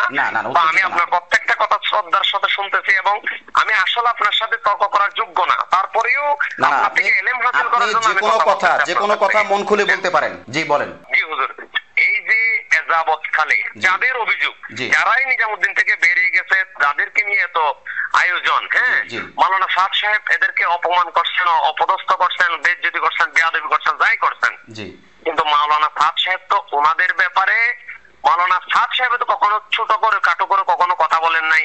আর ওনারাও তো মাওলানা সাদ সাহেবের ব্যাপারে মিডিয়ার মধ্যে বা কোনো বয়ানের মধ্যে কোনো কথা বলেন নাই। আমি কি আপনাকে বলছি সেখানে এটা নিয়ে তো মাথা ব্যথা। না, আমি কি আপনাকে বলছি যে ইব্রাহিম দাওলা সাহেব অভিযোগ করছেন, আহমদুল্লাহ সাহেব অভিযোগ, আমি কি বলছি আপনাকে? আপনি বলেন নাই, কিন্তু ওনাদেরকে উদাহরণ হিসেবে পেশ করে। তাহলে আপনি যখন ফতোয়ার কথা আসছে, না ভাই, যখন ফতোয়ার কথা আসছে দেওবন্দে, তখন আপনি আহমদুল্লাহ সাহেব, ইব্রাহিম দাওলা সাহেব, ওনাদের কেন পেঁচাইলেন? ওনারা কি ফতোয়া জিম্মা নিয়ে বসছেন? ওনারা তো এমনিই কথা বলেন না, কারোর বিরুদ্ধে এমনিই কোনো অভিযোগ ওনাদের নাই, তো ওনারা ফতোয়া দিবে কেন? ফতোয়া তো দেওবন্দই দিবে। আচ্ছা, এজাবৎকালে মাওলানা সাদ সাহেব কোন প্রতিষ্ঠানের বিরুদ্ধে, কোন উলামায়ে কেরামের বিরুদ্ধে, না আপনি কিন্তু ওই জায়গাটা এড়ায় গেলেন ভাই। সামনে প্রশ্ন যাওয়ার আগে আপনি কিন্তু ওই জায়গাটা এড়ায় গেলেন। আপনার এই প্রশ্নের উত্তর আমি রাখলাম, আমি জীবিত থাকলে এখন উত্তর দিব। ভারত পাকিস্তানে আলেম ওলামারা বাংলাদেশের মতো এতটা অ্যাগ্রেসিভ হয় কি না, হয় না কেন, এই প্রশ্নের কথা আমি কিন্তু আপনাকে বলছি। ঠিক আছে। আচ্ছা, আপনি বলেন তো হুজুর, এই যে পাকিস্তানের মধ্যেও সেম একই কন্ডিশন, পাকিস্তানে যে আলমে শুরাটা প্রতিষ্ঠা হয়েছে, তাই না? আপনি হয়তো অবগত আছেন, আলমে শুরাটা প্রতিষ্ঠা হয়েছে মেবি 13 জনের একটা কি কমিটি গঠন করছে বা শুরা, ওখানে মাওলানা সাদ সাহেবের ইমারতের উপর ওনারা সন্তুষ্ট না, যার কারণে ওনারা আলমে শুরা প্রতিষ্ঠা করছে। আলমে শুরা প্রতিষ্ঠাকালে আলমে শুরার সর্বপ্রথম যে নামটা দিছে, ওটা মাওলানা সাদ সাহেবের কেন দিলেন? শোনেন, আপনাকে একটা কথা বলি, এই যে আপনি এখন লম্বা কথা শুরু করছেন, তেনা প্যাচা, আমি এটাকে বলবো তেনা প্যাচানি, তেনা প্যাচাইতেছেন, এখানে তো সমাধান না, এটা নিয়ে সমস্যাও আমি মনে করি না। কেন মনে করি না? আপনি যে প্রসঙ্গটা উঠাইলেন যে পদের ব্যাপার, দলের ব্যাপার, মারামারি পারাপারির ব্যাপার, আমরা ওই দিকে যাই কেন? সাদ সাহেবের ব্যাপারে আপনি যেটা প্রমাণ করতে চাইতেছেন যে উনি শরীফ মানুষ, ভদ্র মানুষ, কারোর বিরুদ্ধে কোনো অভিযোগ করেন না, 100%। আমি জীবনেও কোনোদিন আমার একটা লফজে সাদ সাহেব, ব্যক্তি সাদ সাহেবের বিরুদ্ধে কোন শব্দ, আমি তো এটা পরিষ্কার করে বলি, গতকালকেও আলোচনায় বলছি, এর আগেও বলি যে সাদ সাহেবের মোনাজাত ছাড়া বাংলাদেশে টঙ্গী ইজতেমা শেষ হবে 15 বছর আগে, খোদার কসম আমি এটা কল্পনা করি নাই। কেন? ওনার যে মোনাজাত, মানে টান, ওই টানটা আমার কলিজার মধ্যে গাঁথা ছাত্র জমানা থেকেই, মানে যতদিন থেকে শুনছি বা যতদিন থেকে উনি মোনাজাত করেন।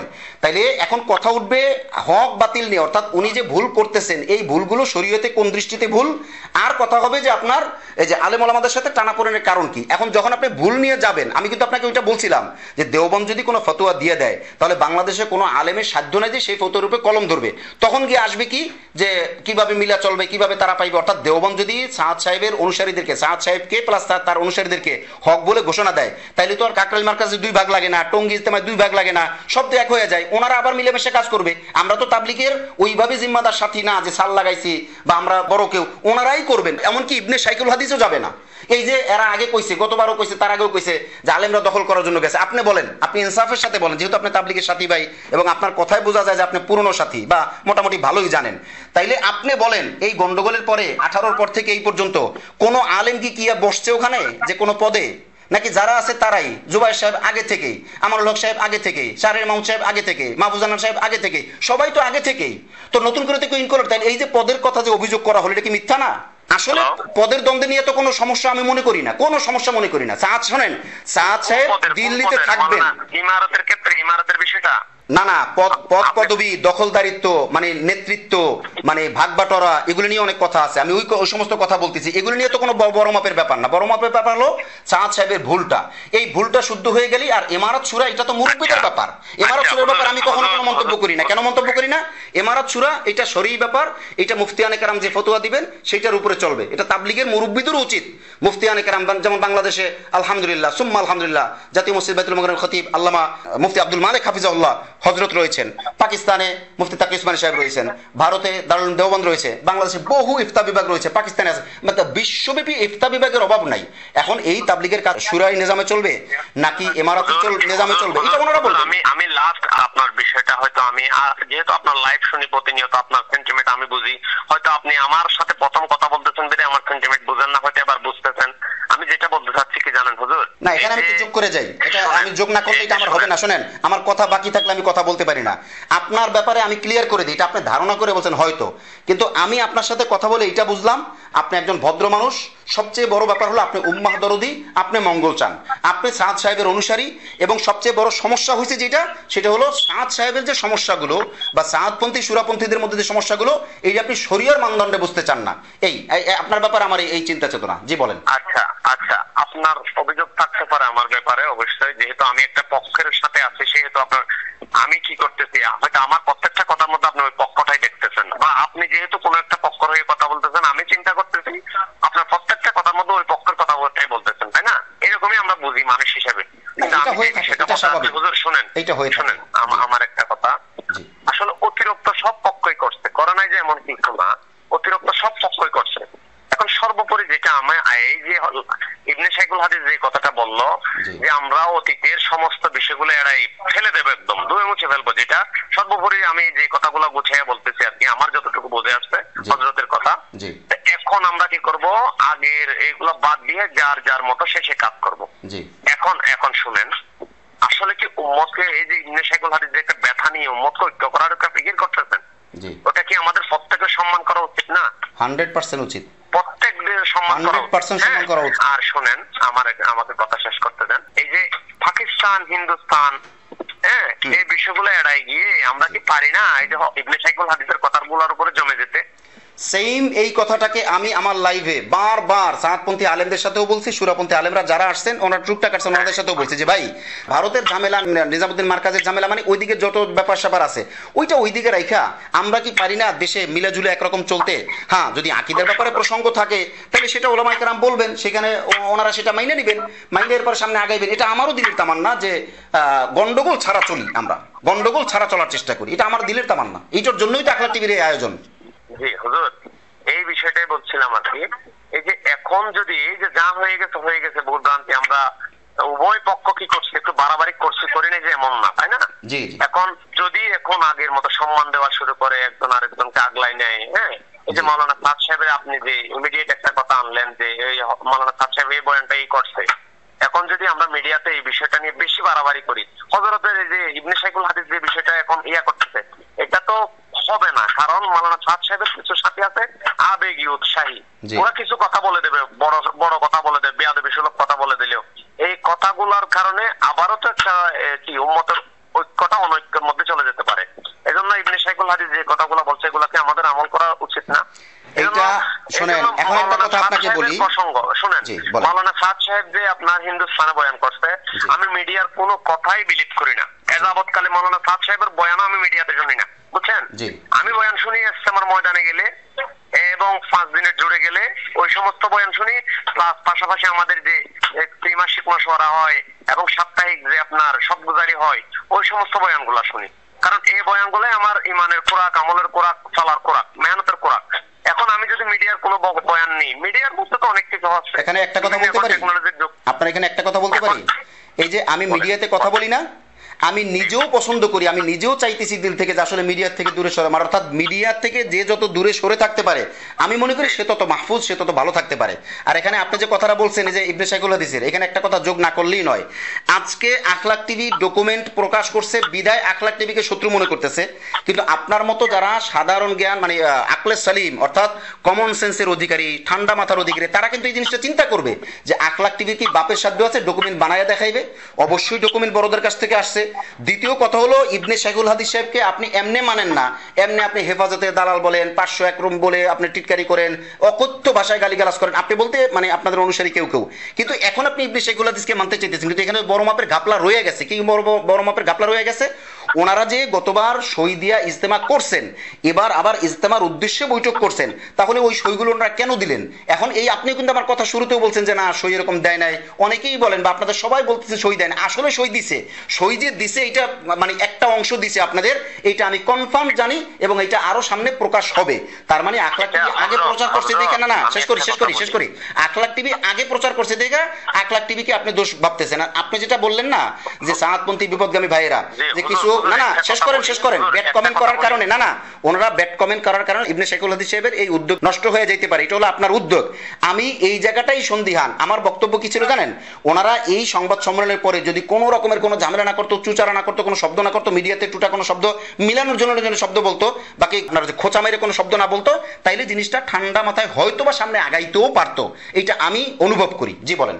জি আমি আপনি যে কথাটা বললেন, আপনি হয়তো কিছু মনে করবেন, অনেকগুলা কথা একসাথে বলেন তো, আর আমি কথাগুলো রাখতে পারি না। যেটা আমি শেষ যে কথাটা বুঝলাম আপনার, এই যে একটা পক্ষ যে আপনার ওই যে আমাদের কি বলে নিজামুদ্দিনের পক্ষের একটা পক্ষ কি করছে, আপনি যে বললেন বারবার যে মিডিয়া মানে কি মিডিয়াতে উস্কায় দিছে, উল্টাপাল্টা কথা বলছে, জি এখন আপনি প্রচার করছেন। আমার যতটুকু ধারণা বা জানা আছে, যতটুকু দেখছি আর কি, এই যে অন্যান্য মিডিয়া, বাংলাদেশের যত ইলেকট্রিক মিডিয়া, জাতীয় মিডিয়া আছে, মানে এই বিষয়টা মৌলানা সাদ সাহেবের পক্ষের লোক আপনার যথাযথ কি এগ্রিমেন্ট করে আপনার এবার ইজতেমা করছে, আগামীবার ইজতেমা করতে পারবেন না, এরকম তো আপনার প্রজ্ঞাপনও হয়তো দেখি নাই, এবং মিডিয়া তো আমার একটা তেমন নজর আসে নাও। কিন্তু আপনি যে বারবার রিপিট করতেছেন এই কথাটা উঠাই ধরতেছেন, হ্যাঁ, এই যে আর একটা কথা বললেন আপনি, একটা পক্ষ করছে আর এক পক্ষ করে নাই, তাই না? এই যে আমি তো নিজামুদ্দিনের কেউ না, আমি নিজামুদ্দিনের কেউ তারক বাহক না, বা আপনার সাথে হয়তো কথা বলতেছি, এখানে বিট্রয় আছে। শুনেন, এটা বলে যাই, আর এক পক্ষ করে নাই মানে কি, এটা বা আপনি বলার দ্বারা এটা যদি আখলাক টিভি প্রচার করে তাহলে এটা প্যাচ লাগতে পারে। ওনাদের কিছু মানুষ গিয়া করছে, কিছু মানুষ এটাকে অসম্মতি জানাইছে, সেটা দলগতভাবে করছে আমি সেটা বলি না, ওনাদের কিছু মানুষ যে করছে, কিছু মানুষ এখন শুনেন, এখন অমীমাংসিত বিষয় যেটা নিজামুদ্দিনের যারা, যেমন আমি জানি না, কথা এক্সাম্পল আর কি যেটা আপনাকে বললাম, আমি জানি না এই কাজটা কেউ যদি মেনে নেয় সে আমার মতের সাথে যায় না, তাই না? দাওয়াতের কাজ করব না এমন কোনো কি নাই, এগ্রিমেন্ট আমি করতে পারি না, হয়তো আমি এখন করতে পারবো না, সময় বলে দেবে কখন করা যাবে, তাই না? এখন কেউ যদি কোনো পক্ষর প্ররোচনায় হতে পারে বা কোনো একটা লাভ লোকসানের হিসাবে হতে পারে, মানুষ তো মানুষ, তাই না? ভুল করে হতে পারে বা লোভে পড়ে হতে পারে, কেউ যদি গিয়ে বলে যে ভাই আমি দস্তক করে দিলাম, হ্যাঁ আপনারা এই করেন, তার দস্তক যদি আমাদের কেন্দ্র থেকে নিজামুদ্দিন বা কাকরাইলের যে নীতি নির্ধারকেরা আছেন, ওয়াসিফ ভাই, হ্যাঁ নিজামুদ্দিনের অংশের আর কি, তাইলে কি তার কথাটাই থেকে যাবে? সাইন ওসিফ সাহেবের পক্ষ থেকে লোকেরাই করছে, সর্বোচ্চ দায়িত্বশীলরাই করছে। ওয়াসিফ সাহেবের কি আপনার যথেষ্ট পরিমাণ ওই বিষয় জানা আছে এবং এগ্রিমেন্ট ব্যাপারে অবগত হয়ে করছে, এরকম আপনার কাছে কোনো ডকুমেন্ট আছে ওয়াসিফ ভাই জানেন? সমস্ত ডকুমেন্ট তো যাইতেছি তার কাছে, আজীব এক ব্যাপার। সারা রাত কিচ্ছা বইলা পরে সকালবেলা যদি জিজ্ঞেস করেন সোনামান কেডা না বেডি, এটা কি হইলো ভাই? কিছু অংশ এই করছে না, এটা অন্য এরা দুর্বল। আমার সাথে যারা প্রশ্ন তুলছেন, যারা এটার ব্যাপারে প্রশ্ন উঠাইছেন যে কেন সাইন করলেন, কেন গেলেন, এইটা ওনারা দুর্বল, ওনারা মূল দায়িত্বশীল না, সহকারী। মূল দায়িত্বশীল ওয়াসিফ সাহেব, সাইন হয়েছে ওয়াসিফ সাহেবের লোকের মাধ্যমেই। এখন এই যে আপনি বললেন যে মানে ওয়াসিফ সাহেবের মাধ্যমে ওয়াকিফ সাহেবের মাধ্যমে হলে তো আমরা থানা পর্যায়ে জেলা পর্যায়ে সাথীরা জানার কথা। সেটা আপনাদেরকে মিসগাইড করা হয়েছে। এই বিষয়টা তো আমার আমি অবগত না বেসিক্যালি, হয়তো যদি এরকম হয়, হ্যাঁ, কিন্তু এই বিষয়টা তো আপনার মানার না, সেটা আপনাদেরকে মিসগাইড করা হয়েছে, তাই না? এখন যেটা বলছিলাম আর কি, আমি আপনাকে লাস্ট কথা, আপনার সাথে অনেক কথা বললাম, আমার সবথেকে খুশি লাগতেছে আপনি আমার প্রত্যেকটা কথা আমার মতো একজন অযোগ্য মানুষের কথা শুনছেন, এটাই আমি সবথেকে খুশি হয়েছি। না আমরা আপনাদের খেদমতে শুনেন, একটা কথা শেষ করে দিই, এরপর আপনি বলেন, আমার আপত্তি নাই। যদি আমার কেউ মাইরু দেয়, আমারও যদি কেউ দুনিয়া থেকে নাই করেও দেয়, আমার আপত্তি নেই। কেন জানেন? আমি চাই উম্মাহ ঐক্য হয়ে শান্তিপূর্ণভাবে কাজ করুক। দুনিয়ার শেষ জামানা, আমরা আছি ফিতনার মধ্যে। এই ফিতনা থেকে বাঁচার জন্য যেই ভাইরা দাওয়াতি কাজ করতেছে, সে যে হোক, সে যে নিজের খাইয়ার দাঁড়ে দাঁড়ে বারে বারে গিয়া কালেমাতে এবার কথা বলতেছে, এইটার জন্য যদি আমরা ওসিলা হইতে পারি, মানে এটা আমার জন্য সৌভাগ্যের ব্যাপার মনে করি। জি হুজুর, আমি আপনার সাথে ফোন করছি কেন জানেন? এটা কি আরেকবার রিপিট করে বলবো? 100% কোনো সমস্যা নেই। এখন তো মনে করেন ওই মিডিয়াতে অনেক কিছু আপনার ব্যাপারে এডিট বয়ান দেখতেছি, কথাবার্তা দেখতেছি। আমার একটা ধারণা ছিল যে ইউসুফ মাহমুদী, মুফতি ইউসুফ মাহমুদী হযরত এই কথা বলতে পারেন না বা এরকম হয় না। তখন আমি আপনার সাথে কথা বললাম, আমার থেকে সবচেয়ে ভালো লাগলো যে আপনার সাথে কথা বলে আপনি আমার প্রত্যেকটা প্রশ্নের উত্তর দিতেন। হ্যাঁ, যুক্তিসঙ্গত কতটুকু আছে তা আপনি অবশ্যই অনুনয় করছেন। কিন্তু এখন আমি চাচ্ছি বেসিক্যালি আপনার কাছ থেকে বা যারা মিডিয়ার মধ্যে কথা বলেন ওনাদের কাছ থেকে আমার একটা আকুল আবেদন থাকবে, আমরা শেষ পর্যায়ে সুম্মতকে আর বিভাজন না করি।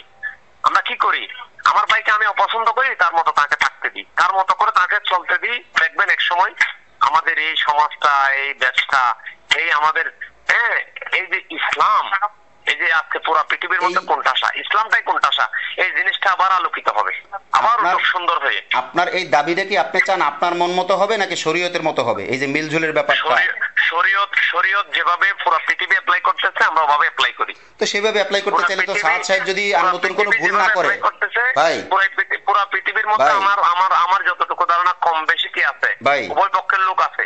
এখন উভয় পক্ষ পুরো পৃথিবীতে যেভাবে মেনে চলতেছে, মিলেমিশে চলতেছে, আমরা হুজুর এভাবে চলি। শোনেন, সাদ সাহেব যদি ভুল করতেই থাকেন আর এনারা যদি ভুল ধরতেই থাকেন, আপনি যেটা চাইতেছেন মিলে জুলে চলা, বা আমি বা যে কেউ যদি চায়, এটা কি পসিবল হবে বলে আপনি মনে করেন? মাওলানা সাদ সাহেব যে ভুলগুলো আপনি মিডিয়ার মধ্যে এই যে লাস্টবার পাইছেন বলছেন না, হুজুর আমার একটা ধারণা হচ্ছে আপনি আরেকবার এই বিষয়টা নিয়ে তাহকিক করেন, সরাসরি তাহকিক করেন। তারপরে কি হবে জানেন? আমি আজকে শুনেন ভাই, অনেকদিন পরে আমি আজকে হাসলাম একটু মন কইরা। বয়ান শুনেন বিরুদ্ধে যে একটা বয়ান আমি এডিট বয়ান পাইছি, এটার জন্য আমি আপনার সাথে কথা বলছি, কোনো আপত্তি নাই। আপনার কথা শুনে বোঝা গেল যে আপনার সাথে কথা বলে আমি যেটা বুঝতে পারলাম, আপনি অত্যন্ত একদম ভালো মানুষ, আপনি চাচ্ছেন উম্মতের খায়ের খাইয়ে, আপনি চাচ্ছেন উম্মতকে আবার জুড়াইতে।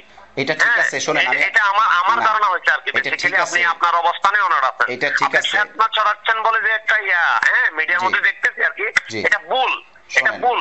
তো সুতরাং আপনি সঠিক জায়গায় আছেন। এখন আপনাকেও আমার মতো কোন অযোগ্য মানুষের পক্ষ থেকে একটা কি বলে আরজ হচ্ছেন, আপনি এই লাস্ট কোয়েরিটা নিয়ে আপনি একটু মাওলানা সাদ সাহেবের সাথে বসেন। হযরত আপনি যে এই বয়ানটা করছেন অমুক তারিখ অমুক দিন, আপনি ব্যবস্থা করাই দিবেন। এটা কতটুকু কি আপনি ব্যবস্থা করাই দিবেন, আপনি কানেক্টিভিটি করাই দিবেন। আপনি অবশ্যই নিজামুদ্দিন আসেন। আপনার অবস্থান কোথায়? আপনি আছেন কোথায়? আমি বাংলাদেশে আছি। আপনি যদি যাইতে চান নিজামুদ্দিন গিয়ে যদি আপনি তাহকিক করবেন যে ওইরকম। আপনি বাংলাদেশে কোথায়? চট্টগ্রামে তো? না, ভৌগোলিক কারণে আমি আপনাকে গেস করতে পারতেছি না।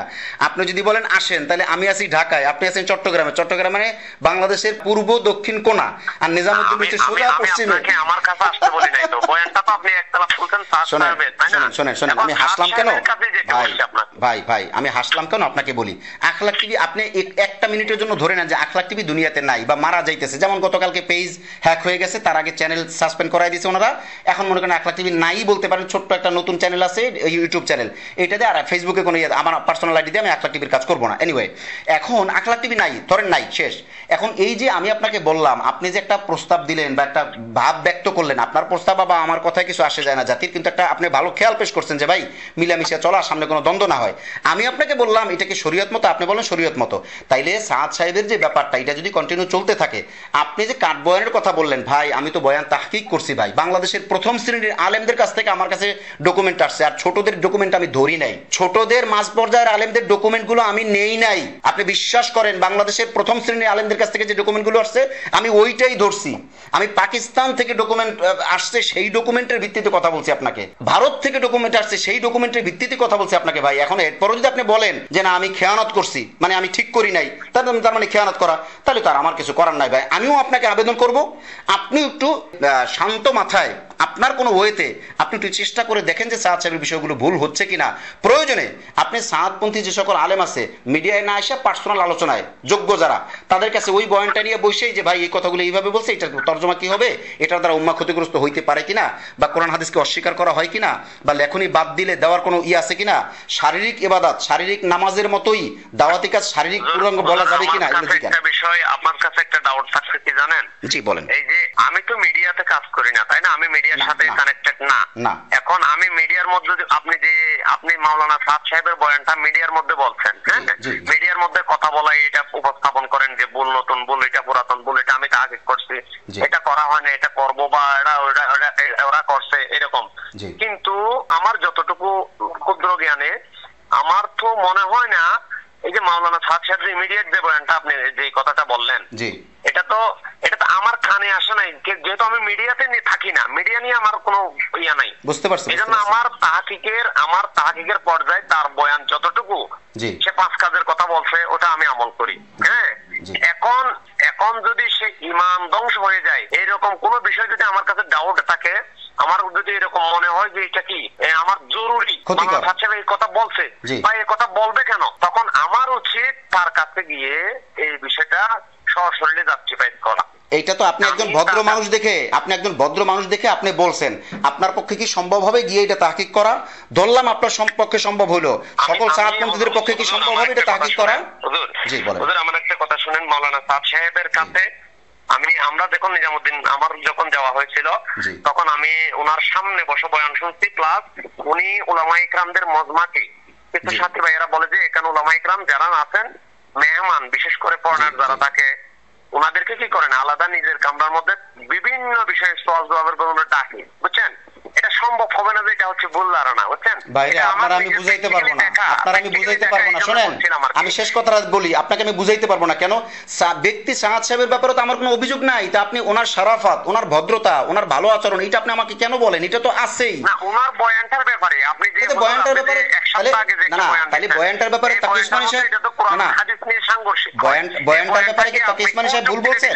বয়ানটার ব্যাপারে কি তাকিস মানি সাহেব ভুল বলছেন? এখন তাকিস মানি সাহেব যদি মিডিয়ার কথা শুনে বলে, মিডিয়ার কথা হাদিসের অনুপাতে তো এটা মিথ্যাবাদী হওয়া যথেষ্ট। যে শুনে সেটা আপনাদের ঝামেলাটা কোন জায়গায়? আপনি আমারে বারবার বলতেছেন আপনি আলেম মানুষ, আপনারা শ্রদ্ধা করি, তা আমি আপনার সাথে কথা বলার যোগ্য না, আপনি আমার অনেক ভদ্রতা দেখাইতেছেন, ওকে ফাইন। তো আপনি যদি আমাকে আলেমই মনে করেন, তাহলে আমি সিদ্ধান্ত দিতেছি যে উনি ভুল বলছেন, সেইটাকে আপনি কিভাবে সাবেত করেন যে উনি ভুল বলেন নাই? তাহলে এটা কি আপনার বাড়াবাড়ি হয়ে গেল না? এখন আপনি আমাকে বাদ দিতে পারেন না ভাই, আপনি আমাকে বাদ দিতে পারেন, কিন্তু আপনি তাকিস মানি সাহেবকে বাদ দিতে পারবেন? এটা কি পসিবল বলে আপনি মনে করেন? আমি তো হুজুর এই যে আপনি ইমিডিয়েট যে বয়ানটার কথা বললেন, এটা বাংলাদেশের অধিকাংশ সাথী জানেই না। আরে ভাই জানবে কেমনে? এটা তো প্রচার কম হইছে, এটা তো ভবিষ্যতে প্রচার হবে আর আস্তে আস্তে। এই দুষ্টার সম্পর্কে জানেই না, আর মানুষ দোষের ঊর্ধ্বে না। কেউ যদি মনে করে যে আমার ভুল হবে না বা হয় নাই, তাহলে তো সেটা মানুষ না নাকি? আর মাওলানা সাদ সাহেব তো হামেশাই বলেন যে উলামায়ে ইকরাম হচ্ছেন কি আমাদের মৌসিন, উলামায়ে ইকরাম আমাদেরকে কি করবেন? রাস্তা দেখাইবেন। শুনেন, উনি বলেন ঠিকই, কিন্তু উনি নিজে মানেন না। এই বলাটা ওনার অরিজিনাল না।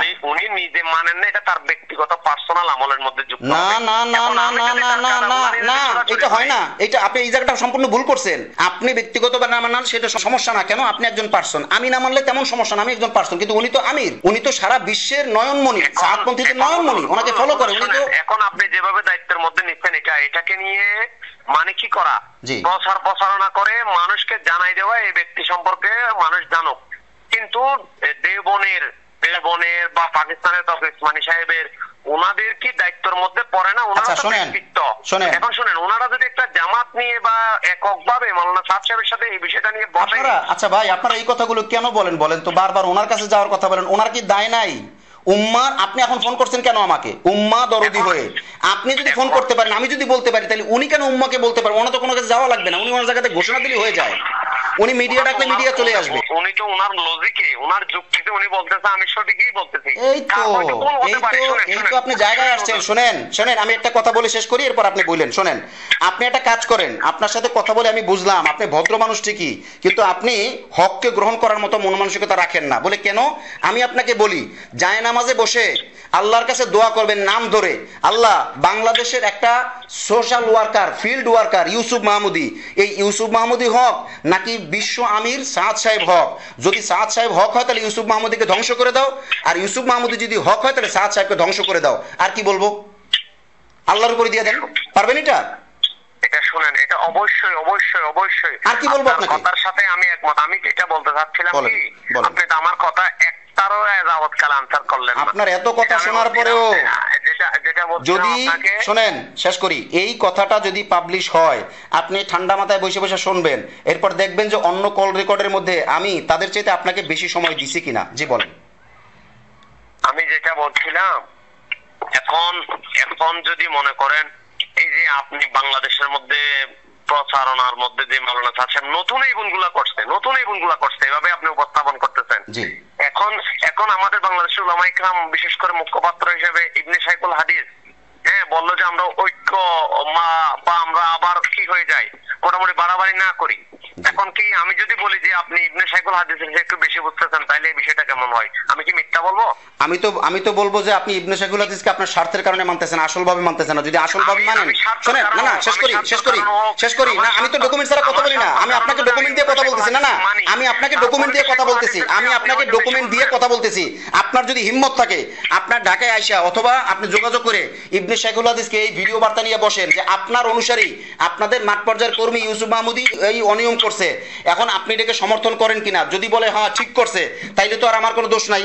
আর যদি বলে যে না ঠিক করে নাই, তাইলে বলবেন যে আপনি ইজতেমা সমাধান আগে ইউসুফ মাহমুদীর বিচার করেন। এখন ইবনে শাইখুল হাদিস যেভাবে মিডিয়ার সামনে এসে বলতেছে আমরা সবাই মিলে, বাবা আমি কেমনে বুঝাবো আপনাকে? আমি যে কাজটা করছি, আপনি তো আমার কাজের উপরে প্রশ্ন তুলছেন, তাহলে আপনি সেটা ইবনে শাইখুল হাদিসের বিচার দেন যে আপনি ইউসুফ মাহমুদীর বিচার করেন। উনি আমাকে বাইতুল মুকাররমে ডেকে জুতা দিয়ে পিটান যদি আমি ভুল করে থাকি। আর কি বলবো আপনাকে? এখন কথা শুনেন হুজুর, ইবনে শাইখুল হাদিস আমার কোয়েরি যেটা আমি যেটা চিন্তা ভাবনায় লালন করি আর জি কোয়েরি জি বলেন। আমি মাওলানা সাদ সাহেবের ইমিডিয়েট বয়ানটাও শুনি নাই, শোনার প্রয়োজনও মনে করি নাই। আপনি তো এটার পক্ষে ওকালতি করতেছেন। আমার কাছে ওই ওয়ে নাই যেটা নিয়ে আমি মাওলানা সাদ সাহেবের সঠিক বয়ানটা শুনবো। আপনি তো সেটার পক্ষে ওকালতি করতেছেন। একদমই পার্সোনালি কি করি, অ্যাভয়েড করি। মিডিয়ার কোনো কথাই আমার কাছে কোনো গ্রহণযোগ্যতা না। মিডিয়া আপনি বলতেছেন আপনি বয়ান শুনেন নাই। না আপনি কিসমত হয় মাওলানা সাদ সাহেবের কাছে গিয়ে শুনবো। আপনি যদি তার বল পাই তাকে এড়াই চলে আসবো। আপনি বলতেছেন বয়ান শুনেন নাই, আবার আপনি ওকালতি করতেছেন ওটার পক্ষে, তাহলে এটা হইলো? আপনি বলেন যে এই ব্যাপারে আমার কোনো কথা নাই। কোনটা জানেন হুজুর? হুজুর আমি ওকালতি করতেছি কোনটাই জানেন? কোনটায়? আমি ওকালতি করতেছি আপনার, আমরা কি পারি মানুষ হিসেবে প্রত্যেক মানুষের তো ভুল থাকে, তাই না? আমার ভুল হয় না এমন না, আমার প্রত্যেকটা কথা সঠিক হবে বা অন্য কাউকে আমাকে ফলো করতে হবে বা আমার কথাই রাইট, এটার উপরে যদি আমি জমে থাকি বা এই ধারণা পোষণ করি, তাহলে আমি কি ভুলের মধ্যে নাই? 100% এটা সবাই, আপনি আমি আমরা সবাই। সাদ সাহেব তো একদম কিসে আজকে মারা গেল। আমার একটা কথা শুনেন, মাওলানা সাদ সাহেব তো কিয়ামত পর্যন্ত দুনিয়ার মধ্যে থাকবেন না। সে যদি আজকে মারা যায়, দুনিয়া থেকে আল্লাহ তারে নিয়ে যায়, যখন মারা যাবে তার পরবর্তীতে যে নিজামুদ্দিনের ধারক বাহক হবেন বা তবলিগের যে ইমারতের ধারক বাহক হবেন, যেই হবেন তাকে তো তারা অনুসরণ করবে। মাওলানা সাদ সাহেবের ছাত্র ক্লোজ হয়ে গেল। যেভাবে আমরা আমাদের আকাবেরদের মাওলানা ইলিয়াস রহমাতুল্লাহ, এখানে আপনার একটা মিস্টেক আছে, ভাই ওদেরকে অনুসরণ করা আসছে। আপনার জানায় কমতি আছে, এখানে আপনার একটা মিস্টেক আছে। এই যে আপনি বললেন সাদ সাহেব যদি গত হয়ে যায়, যখনই উনি ইন্তেকাল করবেন, আল্লাহ পাক ওনাকে যখনই নিয়ে যায়, হায়াত যখন শেষ হয়ে যাবে, তো উনি যাওয়ার পরে যারা দায়িত্বশীল হবে তাদেরকেই তো মানুষ মানবে। এটা আপনার কথা, এটা 100% ঠিক। কিন্তু ওনার যে আদর্শ, ওনার যে চিন্তা চেতনা, ওনার যে বয়ান, এগুলো থেকে যাবে, এগুলো অবশ্যই থেকে যাবে। ওনার চিন্তা চেতনা বাংলাদেশের মধ্যে মুফতি ইজহারুল ইসলাম সাহেব, তিনি বাংলাদেশের মধ্যে মুফতি ইজহারুল ইসলাম সাহেব, ওনারা তো ওনার চিন্তা চেতনার ব্যাপারে অবগত আছেন নাকি?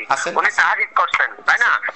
পৃথিবীর মধ্যে যদি মাওলানা তাকি উসমানী সাহেবের মানে একেবারে কাছাকাছি কোনো মানুষ থাকে, তাহলে মুফতি ইজহারুল ইসলাম সাহেবকে কি আপনি অস্বীকার করতে পারবেন? না বলে ওইটা ভিন্ন ব্যাপার, ওইটা ওনার শাখসিয়াতের ব্যাপার, ওটা ওনার ব্যক্তিগত ব্যাপার, কিন্তু ওনার চিন্তা চেতনার ব্যাপার ভিন্ন। জি, মুফতি হারুন ইজাহার সাহেবের আব্বা মুফতি ইজাহারুল ইসলাম সাহেব। আমি তো ওরে বাবারে ভালো করে চিনি, সবাইরে চিনি, সবার সাথে আমার মোলাকাত হইছে, সবাইরে আমি খুব ভালো করে চিনি। আমি যারা আমি বলি সেটা বুঝেন।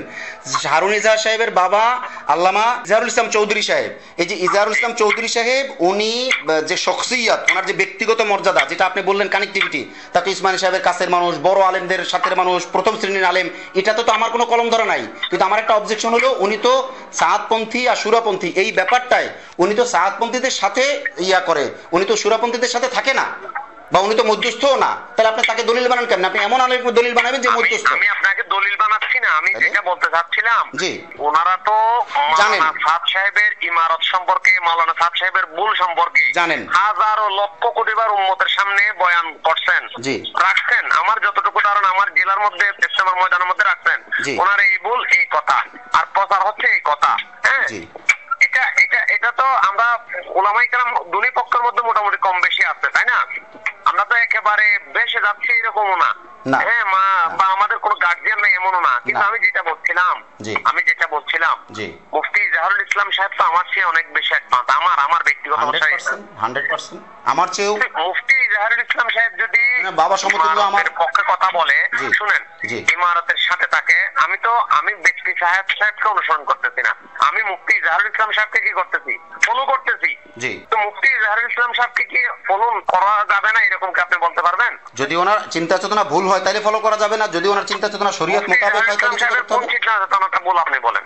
না না না না, আমি তো ওনার ভুল নিয়ে বসি নাই, আমি বলতেছি কি, উনি তো সাআদপন্থীদের সাথে সঠিকটাই দেখছি। মুফতি ইজাহারুল ইসলাম সাহেব উনি একজন সম্মানিত ব্যক্তি। আচ্ছা, এখন আপনি আমাকে জবাব দেন, এখন আপনি আমাকে একটা জবাব দেন। আপনি যে পেঁচাইতেছেন, না না, আপনি আমাকে একটা জবাব দেন। আপনি যে আমি অনুসরণ করি, আপনি যে ইজাহারুল ইসলাম সাহেবকে পেঁচাইতেছেন, আমি কি ইজাহারুল ইসলাম সাহেবের ব্যাপারে একটা কথাও কি বলছি? ওনার ব্যাপারে আমি কোনো প্রশ্ন তুলছি? আপনি বলেন নাই। আমার প্রশ্ন, আপনি ওনাকে মানলে আমার সমস্যা কোথায়?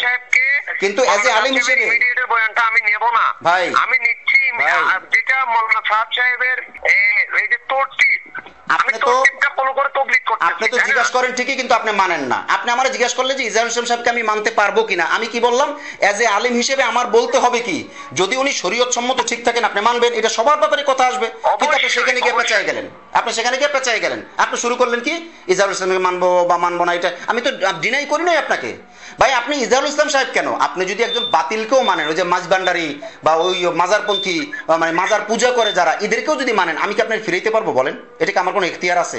কিন্তু আপনি যদি আমাকে জিজ্ঞাসা করেন, আমার বলতে হবে ভাই এটা হক এটা বাতিল, ওনার এই চিন্তা হক এটা বাতিল, এটা বলতে হবে আমাকে। এখন মাওলানা মুফতি ইজাহারুল ইসলাম সাহেব যে আমাদেরকে যে রাহবারি দিচ্ছেন, বা নিজামুদ্দিনের পক্ষের যে উলামায়ে কেরাম রাহবারি দিচ্ছেন, মাওলানা মুশাররফ সাহেব যে রাহবারি দিচ্ছেন, দিয়েছিলেন, আমরা ওগুলা ফলো করতেছি, তাই না? এখন আমি একটা ব্যক্তিগতভাবে আপনাকে আবারও প্রশ্ন যেটা করার আসলে প্রয়োজন মনে করতেছি বা জরুরত হিসেবে আমার ধারণার মধ্যে আসছে, আমরা হুজুর আসলে বাড়াবাড়িটাকে একটু এড়াই গিয়ে উভয় সাথে যদি আমরা মিশে যাই, এক প্ল্যাটফর্মে চলে আসি, এক সময় তবলিগের যে নিজামুদ্দিনের পক্ষের যে ভুলগুলো আছে, ভুল যে সঠিক সাথীগুলা, তারা মাওলানা সাদ সাহেবের ভুলগুলা ওকে এড়াই যাবে, ভুলগুলাকে কি করবে, নেবে বলে যে মাওলানা সাদ সাহেবের এই কথাটা শরীয়তের সাথে যায় না, যদিও ব্যক্তিটাকে আমি পছন্দ করি, কিন্তু এই বিষয়টা আমি নিতে পারবো না। আমি কি একটা কথা বলতে পারি? ভালো গুণটাই দেখবো। আমি কি একটা কথা বলতে পারি?